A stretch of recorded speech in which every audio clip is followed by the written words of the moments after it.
This channel does not promote any violent, harmful, or illegal activities. All content provided by this channel is meant for an educational purpose only. নমস্কার বন্ধুরা আজকের ভারত সেই 50 বছর আগের পিছিয়ে পড়া দেশ নয়, যে দেশকে যে কেউ আঙুল দেখিয়ে যা খুশি বলতো আর হুমকি দিয়ে চুপ করে দিত। সেই দিন এখন শেষ। এখনকার ভারত নিজের শক্তি ও সম্মান দুয়েরই মূল্য বোঝে। আগে ভারত নিজের প্রতিবেশীদের প্রতি নরম ছিল, প্রয়োজনে সাহায্যও করত, কিন্তু এখন সেই ভারতই নিজের শত্রুদের ঘরে ঢুকে জবাব দিতে জানে। যখন পাকিস্তানের কুকর্ম বিশ্বমঞ্চে প্রকাশ করেছিল আর যখন তুরস্ক ও আজারবাইজানের মতো দেশকে তাদের অসীম ঔদ্ধত্যের জবাব দিয়েছিল, তখনই বোঝা গিয়েছিল নতুন ভারতের কূটনীতি কতটা বদলে গেছে। কিন্তু এইবারের গল্পটা আরও বড়, আরও তীক্ষ্ণ। আজ ভারতের লক্ষ্য একদম স্পষ্ট, বাংলাদেশ। হ্যাঁ, সেই বাংলাদেশ যে একসময় ভারতের কাঁধে চেপে স্বাধীনতা পেয়েছিল, আর আজ সেই দেশই ভারতের দিকে চোখ রাঙাতে শুরু করেছে। কিন্তু ভারত দেখিয়ে দিল তার বন্ধুত্ব সিংহের মতো শান্ত থাকে যতক্ষণ না কেউ তার সীমা বা সম্মানে হাত দেয়। গত কয়েক মাস ধরে বাংলাদেশ চীন ও পাকিস্তানের ইশারায় ভারতকে অর্থনৈতিক ও কৌশলগতভাবে ব্ল্যাকমেল করার চেষ্টা করেছিল। তারা ভেবেছিল উত্তর পূর্ব ভারতের চিকেন নেক বা শিলিগুড়ি করিডর তাদের নিয়ন্ত্রণে আছে, আর সেটার মাধ্যমে তারা ভারতকে চাপে ফেলতে পারবে। কিন্তু ভারত ভুলে যায়নি যে এই পথ শুধু একটি ভূখণ্ড নয়, এটা ভারতের সামরিক ও অর্থনৈতিক লাইফলাইন। আর এখন ভারতের নীতি একটাই, যদি কেউ ভারতের স্বার্থে হাত দেয় তবে ভারত যে কোনো সীমা পর্যন্ত যেতে পারে। তো এখান থেকেই শুরু হয়েছিল পাল্টা চাল। ভারত একটি নয়, 5টি দিক থেকে একসঙ্গে আঘাত এনেছে বাংলাদেশের ওপর। এটা কোনো সীমান্ত যুদ্ধ নয়, বরং এমন এক অর্থনৈতিক ও স্ট্র্যাটেজিক্যাল স্ট্রাইক যা বাংলাদেশের মেরুদণ্ডকে কাঁপিয়ে দিয়েছে। প্রথম আঘাত সেটি হচ্ছে বিদ্যুৎ।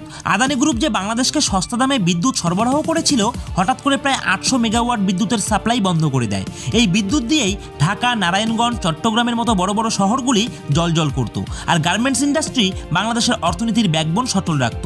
কিন্তু সেই সাপ্লাই বন্ধ হতেই দেশ জুড়ে অন্ধকার নেমে আসে, কারখানাগুলি থেমে যায়, রপ্তানি বন্ধ হয়ে যায়, আর লক্ষ লক্ষ শ্রমিক রাস্তায় নেমে আসে। পুরো অর্থনীতি হোঁচট খেয়ে পড়ে বাংলাদেশে। আর এটা শুধু পাওয়ার কাট নয়, এটা ছিল ভারতের এক নিখুঁত ইকোনমিক স্ট্রাইক। আগে যেখানে আদানি গ্রুপ 14 টাকা ইউনিট দরে বিদ্যুৎ নিত, এখন সেই একই বিদ্যুৎ 40 টাকায় অফার করা হলো, অর্থাৎ 3 গুণ বেশি দামে।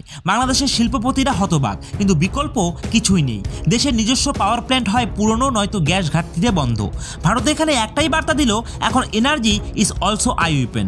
আর যারা বন্ধুত্বের দাম বোঝে না, তারা এর ফল ভোগ করবে। আর দ্বিতীয় অ্যাটাক হচ্ছে ডিজিটাল স্ট্রাইক। বাংলাদেশের ইন্টারনেটের প্রায় 65% সংযোগ ভারতের অপটিক্যাল ফাইবার নেটওয়ার্কের ওপর নির্ভরশীল। ভারত সেই আন্তর্জাতিক গেটওয়ে বন্ধ করে দিলেই বাংলাদেশের পুরো ডিজিটাল নেটওয়ার্ক এক মুহূর্তে থেমে যায়। ব্যাংকিং সার্ভিস থেমে গেল, নিউজ চ্যানেল বন্ধ, সরকারি ওয়েবসাইট ডাউন, আর পুরো দেশ প্রযুক্তিগতভাবে অন্ধকারে ডুবে গেল। আর এটা কোনো টেকনিক্যাল গ্লিচ ছিল না, এটা ছিল ভারতের ডিজিটাল সার্জিক্যাল স্ট্রাইক। কোনো প্রকার গুলি ছোড়া ছাড়াই শত্রুর আওয়াজ বন্ধ করে দেওয়া। ভারত সেই কানেকশনগুলো কেটে দিল যেগুলি থেকে বাংলাদেশের কিছু হ্যাকার ও সংগঠন ভারত বিরোধী সাইবার হামলার চেষ্টা চালাচ্ছিল। এটি ছিল ভারতের একদম নতুন ধাঁচের পাল্টা যুদ্ধ, সাইলেন্ট ইয়েট স্ট্র্যাটেজি, যেখানে keyboard became the new battlefield. আর এই দুই আঘাতেই বাংলাদেশ কেঁপে ওঠে। একদিকে বিদ্যুৎহীনতা, অন্যদিকে ডিজিটাল অন্ধকার। আর তাতেই প্রমাণিত হলো ভারত শুধু সীমান্তে নয়, প্রতিটি ক্ষেত্রে নিজের ক্ষমতা দেখাতে জানে। ঢাকার সাংবাদিকেরা আজ নিঃশব্দ। যারা একসময় ট্রোল করে প্রোপাগান্ডায় ব্যস্ত ছিল, তাদের আওয়াজ এখন পুরোপুরিভাবে থেমে গেছে। কারণ ভারত মাত্র এক ধাক্কায় বাংলাদেশকে অনলাইনের জগৎ থেকে বিচ্ছিন্ন করে দিয়েছে। আর এটাই ছিল ভারতের দ্বিতীয় ডিজিটাল ও মনস্তাত্ত্বিক বিজয়। কিন্তু এখানেই শেষ নয়, ভারতের তৃতীয় আঘাত ছিল জ্বালানির ওপর। বাংলাদেশ তার মোট তেল প্রয়োজনের প্রায় 70% ভারত থেকে আমদানি করত। ভারত হঠাৎ করেই পেট্রোল আর ডিজেলের সরবরাহ বন্ধ করে দেয়, আর এই এক সিদ্ধান্তেই গোটা বাংলাদেশে হাহাকার তৈরি হয়। পেট্রোল পাম্প খালি, ফ্যাক্টরি বন্ধ, স্কুল বাস থেমে গেছে, এমনকি অ্যাম্বুলেন্সও জ্বালানি ছাড়া রাস্তার ধারে দাঁড়িয়ে রয়েছে। যেসব কারখানায় জেনারেটরের সাহায্যে কিছু কাজ চলছিল, সেখানেও এখন মেশিনের শব্দ থেমে গেছে। রাস্তায় গাড়ি আছে, কিন্তু ট্যাঙ্ক ফাঁকা, মানুষ হতাশ, বাজার শুনশান। আর এটা ছিল ভারতের এনার্জি স্ট্রাইক, একটি সাইলেন্ট ওয়েপন যা শত্রুকে অস্ত্র ছাড়াই নিঃশ্বাসহীন করে দিতে পারে। চীন ও পাকিস্তানের সঙ্গে মিলে যে বাংলাদেশ এনার্জি ব্ল্যাকমেল খেলার চেষ্টা করেছিল, ভারত সেই খেলা এক ধাক্কায় শেষ করে দিল।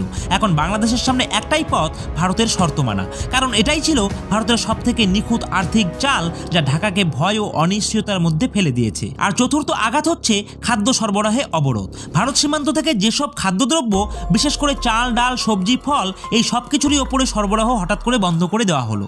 বাংলাদেশের বাজারে মুহূর্তের মধ্যেই বিশৃঙ্খলা শুরু হলো। খাদ্যের অভাবে দাম প্রায় আকাশ ছোঁয়া। মানুষ লম্বা লাইনে দাঁড়িয়ে আছে রেশন দোকানের সামনে, কিন্তু ব্যাগগুলি খালি। এই সেই বাংলাদেশ যাকে ভারত সবসময় মানবতার খাতিরে সাহায্য করেছে, কিন্তু এখন সেই দেশই চীনের ইশারায় ভারতের বিরুদ্ধে অবস্থান নিয়েছিল। ভারতের ক্লিয়ার স্টেটমেন্ট যে বন্ধুত্বের মর্যাদা দেবে না, সে সাহায্যেরও যোগ্য নয়। আর পঞ্চম ও চূড়ান্ত আঘাত বর্ডার সিল স্ট্রাইক। ভারত তার 496 কিলোমিটার সীমান্ত পুরোপুরি বন্ধ করে দিল। না কোনো মানুষ, না কোনো ট্রাক, কোনো কিছুই এখন বাংলাদেশ থেকে ভারতে ঢুকতে পারবে না। ফলে বাংলাদেশের টেক্সটাইল ও রপ্তানি শিল্প সম্পূর্ণভাবে থমকে গেল। হাজার হাজার ট্রাক সীমান্তে দাঁড়িয়ে, লক্ষ কোটি টাকার পণ্য গাড়িতেই পৌঁছে যাচ্ছে। ঢাকার ব্যবসায়ীরা অসহায়, কিন্তু কিছুই করার নেই। আর এটাই ছিল ভারতের ফাইনাল গেম প্ল্যান, বাংলাদেশের সাপ্লাই চেনকে চিরতরে ভেঙে দেওয়া। ভারত দেখিয়ে দিল এখন ভারতের বাজারে জায়গা পাওয়া এতটাও সহজ নয়। আর যারা চীনের দিকে ঝুঁকবে তাদের ভারতের দোরগোড়ায় কখনোই ঠাঁই হবে না। আর এই 5টি আঘাতের পর বাংলাদেশ কার্যত পঙ্গু অর্থনীতির দেশে পরিণত হয়েছে।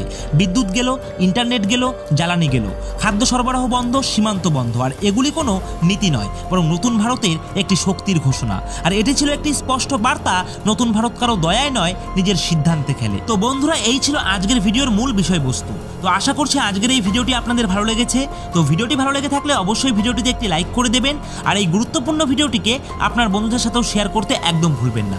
আর প্রতিনিয়ত জিওপলিটিক্স সম্বন্ধিত ভিডিও পেতে হলে অবশ্যই আপনারা আমাদের এই নিউজ জিওপলিটিক্স ইউটিউব চ্যানেলটিকে সাবস্ক্রাইব করে দিয়ে পাশে থাকা বেল আইকনটিকে বাজিয়ে দেবেন, যাতে করে আপনি পান এমনই নলেজ প্যাকড অ্যানালাইসিস এবং গ্লোবাল ইনসাইটস। তো বন্ধুরা, আজকের মতো ভিডিওটা এখানেই শেষ করছি। জয় হিন্দ, জয় ভারত।